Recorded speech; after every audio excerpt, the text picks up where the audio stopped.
Hi hello வணக்கம் friends, நான் உங்கள் பிரபாகரன். இன்றைக்கி என்னென்னு பார்த்தீங்கன்னா, நம்ம வாணியம்பாடி நெடுஞ்சாலை மர்மம் அப்படிங்கிற ஒரு உண்மை சம்பவத்தை பற்றி தாங்க பார்க்க போகிறோம். வாங்க பார்க்கலாம்.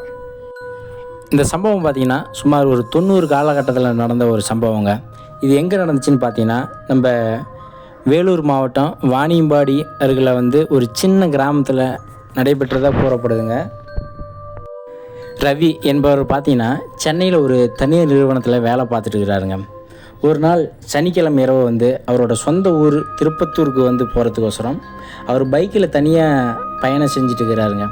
அப்படி அவர் பயணம் செய்யும்போது பார்த்தீங்கன்னா மணி சரியாக பார்த்தீங்கன்னா 1:30 இருக்குங்க. அந்த வாணியம்பாடியை தாண்டி அந்த நெடுஞ்சாலையில் போயிட்டு இருக்கும்போது பார்த்தீங்கன்னா அந்த நெடுஞ்சாலையே வெறிச்சோடி போய் இருந்திருக்குங்க. அந்த ரோட்டில் அப்படியே பயணம் செஞ்சுட்டு இருக்கும்போது திடீர்னு ரோட்டு ஓரத்தில் பார்த்தீங்கன்னா ஒரு பெண் தனியாக நின்றுட்டு கை காட்டுறாளுங்க. அந்த பகுதி பார்த்திங்கன்னா காடு மலையால் நிறைஞ்ச இடமா இருக்கிறதுனால ரவிக்கு முதல்ல பயமாக இருந்திருக்குங்க. ஆனால் பார்த்திங்கன்னா அவள் கையில் ஒரு கை குழந்தை இருந்ததை பார்த்துட்டு மனசு கேட்காம வண்டியை நிப்பாட்டாருங்க நம்ம ரவி.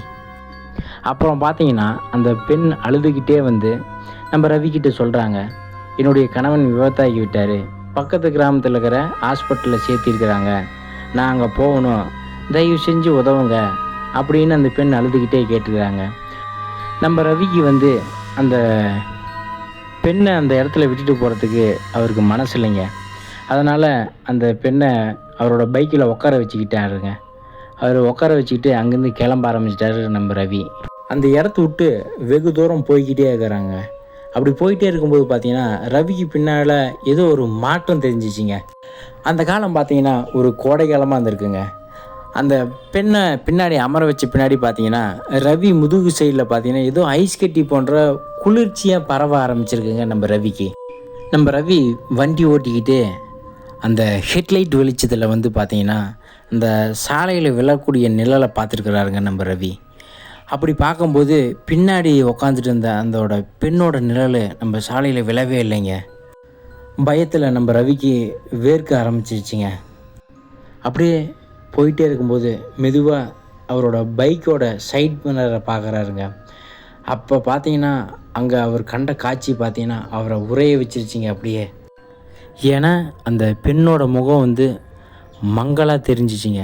ஆனால் அவளோட கண்ணு பார்த்தீங்கன்னா அப்படியே ரத்த கலரில் தீப்பத்தி எரியிற மாதிரி செக்க செவேன்னு இருந்திருக்குங்க.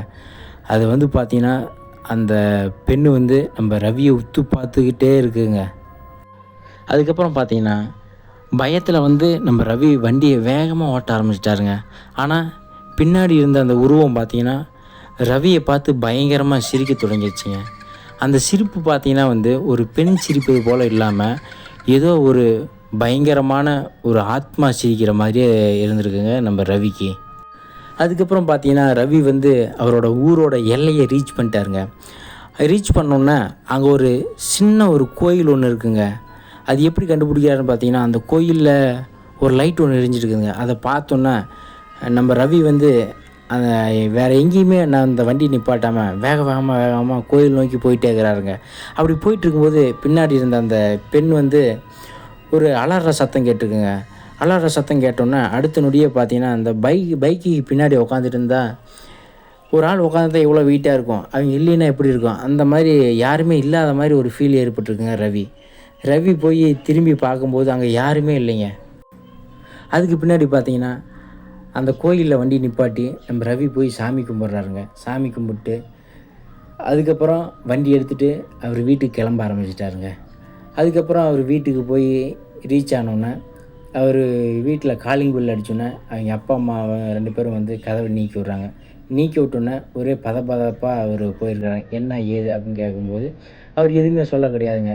அதுக்கப்புறம் அவங்க அம்மா சாப்பிட்டியாப்பா, இல்லை சாப்பாடு போட்டுட்டா அப்படின்னு கேட்டோன்னா அதுக்கு மட்டும் வேணாம் அப்படின்னு தலையாட்டிட்டு அவர் போய் அவருடைய ரூமில் படுத்து தூங்க ஆரம்பிச்சிட்டாருங்க நம்ம ரவி. அடுத்த நாள் பார்த்தீங்கன்னா ரவி பெட்டை விட்டு எந்திரிக்கவே இல்லைங்க. என்ன ஏதுன்ட்டு அவங்க அம்மா போய் எழுப்பி பார்க்குறாங்க, அப்பயும் எந்திரிக்கலைங்க.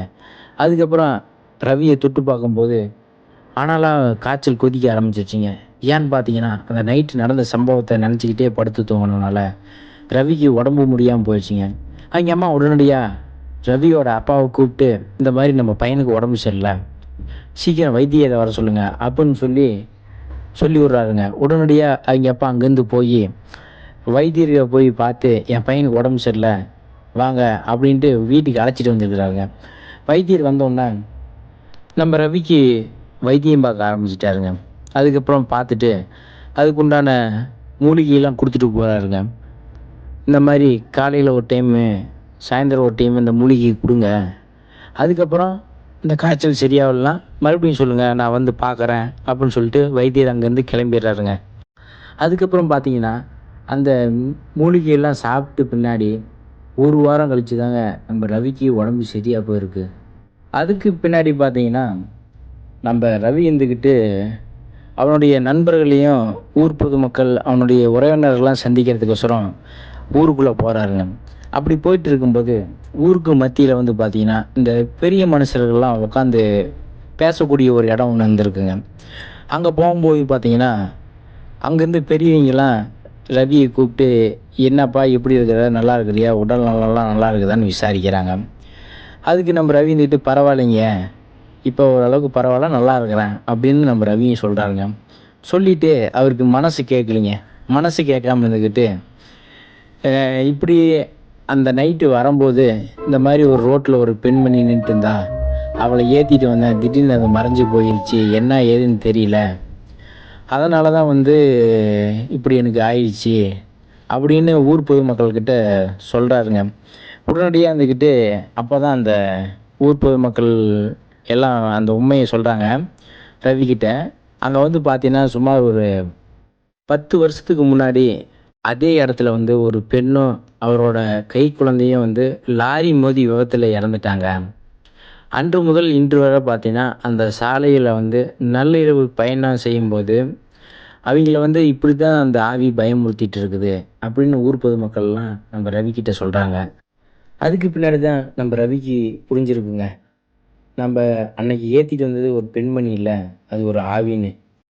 அந்த 90 காலகட்டத்திலேருந்து இந்த 2026 காலகட்டம் வரைக்கும் வந்து பார்த்தீங்கன்னா நம்ம வாணியம்பாடி அப்புறம் அந்த ஆம்பூர் பகுதியில் வந்து இந்த பழைய ஓட்டுநர்கள்லாம் விசாரணை செஞ்ச அளவில் பார்த்தீங்கன்னா இந்த நள்ளிரவில் அந்த பகுதியாக போவாங்களே, வண்டி ஓட்டிகிட்டு போவாங்களே, அப்போ போகும்போது பார்த்தீங்கன்னா தனியாக யாராவது வந்து அந்த பகுதியில் கை காட்டி வண்டி நிப்பாட்டினாங்கன்னா பார்த்தீங்கன்னா இவங்கள யாரும் நிப்பாட்டுறதில்ல.